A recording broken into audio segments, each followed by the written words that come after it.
hidden on an island in Canada, is the largest buried treasure in the world. It belonged to Captain Kidd or Captain Blackbeard. It may be pirates' booty from a Spanish warship, or millions in gold that belonged to Marie Antoinette, or even the original works of William Shakespeare. Maybe, maybe not, but people have been digging for over 200 years. No one's gotten rich, but 6 have died trying. The island says one more must die before she gives up her secret. This is All Request History. If you've ever wondered about the history of, well, anything, you're in the right place. Subscribe here and then send us your request in the comments. If chosen, we'll produce, record, and post your history request. Thanks this time to Steve A. of Fairfield, Connecticut for requesting the history, The Curse of Oak Island. It begins in 1795 when a young man named Daniel McGinnis was walking on a small island off the coast of Nova Scotia. He found a soft depression in the ground. He started to dig and found some odd wood fragments. Curious, he came back with friends and they all started digging. They found man-made wooden logs like floorboards. Under that floor, they found a 10-foot open space. After days of digging, they knew they had discovered something unusual. They dug for weeks and weeks and found the same thing: wooden logs, then an open space. Wooden logs, open space. Well, after digging for weeks and reaching only 35 feet, and a few kids and shovels from 1795, they gave up. Rumors of the treasure on the island had gotten some traction, and so did treasure hunters. Locals started checking out what was now referred to as the Oak Island Money Pit. In 1804, a more serious explorer purchased the rights of the lot and the money pit. The Onslow Company of Nova Scotia hired experienced historians and excavation experts. They dug up the pit and continued with their similar finds: a 10-foot space and a wooden floor. At 40 feet, however, they discovered some charcoal fragments, and at 60 feet they found coconut fibers. Now, coconut was not at all native to the Canadian coast, but was known to be used to transport valuable cargo. At 90 feet, the team found a stone tablet inscribed with intricate hieroglyphic message etched into it. No one could decode the text. The stone was passed around for years. It was known to be used as a fireplace stone, a bookbinder's table, and even a doorstop at somebody's home. It became known as the 90-foot stone. Years later, the stone landed in the hands of Dalhousie University professor James Lechty. He was able to finally decode the message. It read, 40 feet below, 2 million pounds are buried. And that certainly heightened the mystery and the intrigue of the island. Onslow continued to dig, and near 100 feet, the pit flooded with seawater. They bailed out the pit, but it would fill right back up. This went on for a year before they realized it filled up at every high tide. They gave up. In 1849, the money pit was flooded for over 40 years. Locals had no chance of getting anywhere near the secret treasures.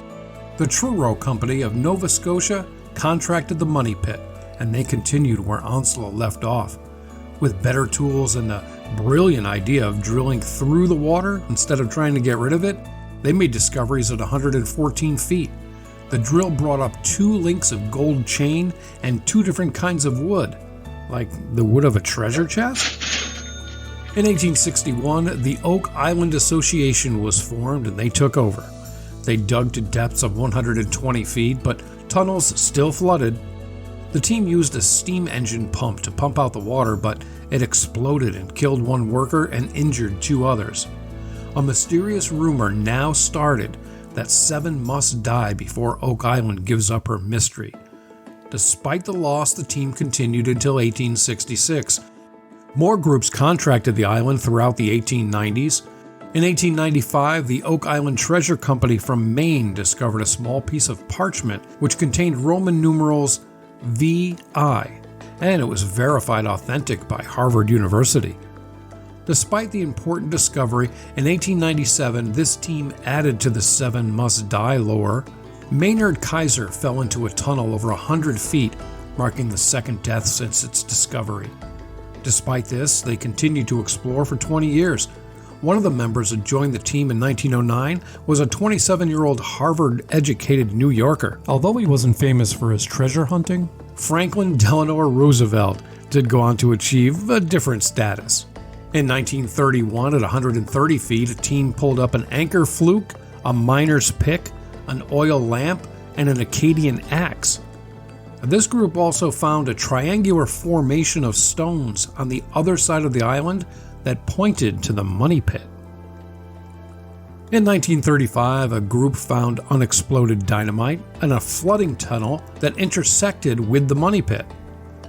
In 1963, Oak Island enthusiast Fred Nolan acquired a large portion of the island that he lived, loved, and explored on until his death in 2016 at age 89.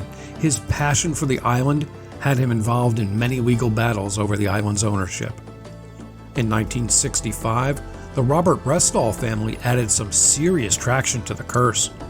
Now, Robert moved his wife and his 2 kids to live and explore on the island.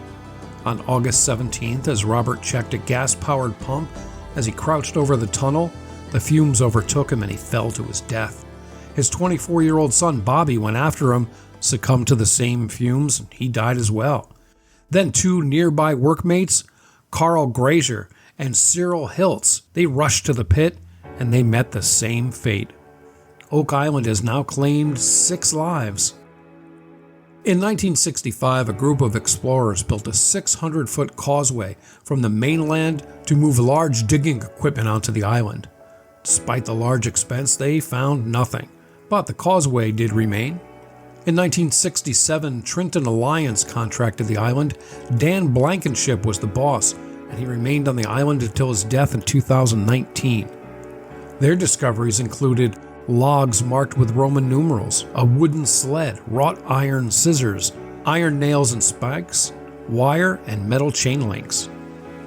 In 1971, Blankenship's team used video technology in what they called Borehole 10X, and they captured images of what appears to be a human hand and several treasure chests. As money and greed tend to do, Oak Island became the centerpiece for legal battles. In the 80s, Triton and Fred Nolan went head-to-head over the property rights, but Triton came out ahead and Nolan had to stop blocking the 600-foot causeway that gave Blankenship access to the island. In 2006, a petroleum engineer from Michigan, Marty Lagina, and his brother Rick, they had been dreaming of hunting the island for decades, and they purchased 50% ownership and quickly and very smartly made friends with Dan Blankenship and Fred Nolan. They agreed to combine resources and work together to begin the largest and most technological exploration since its discovery. In 2013, the group was approached by Prometheus Entertainment and asked to start a TV reality show based on their quest. The show premiered on the History Channel on January 6, 2014. As of this recording, it's running in its 10th season, and the group has certainly had its share of interesting treasure finds, all recorded on TV.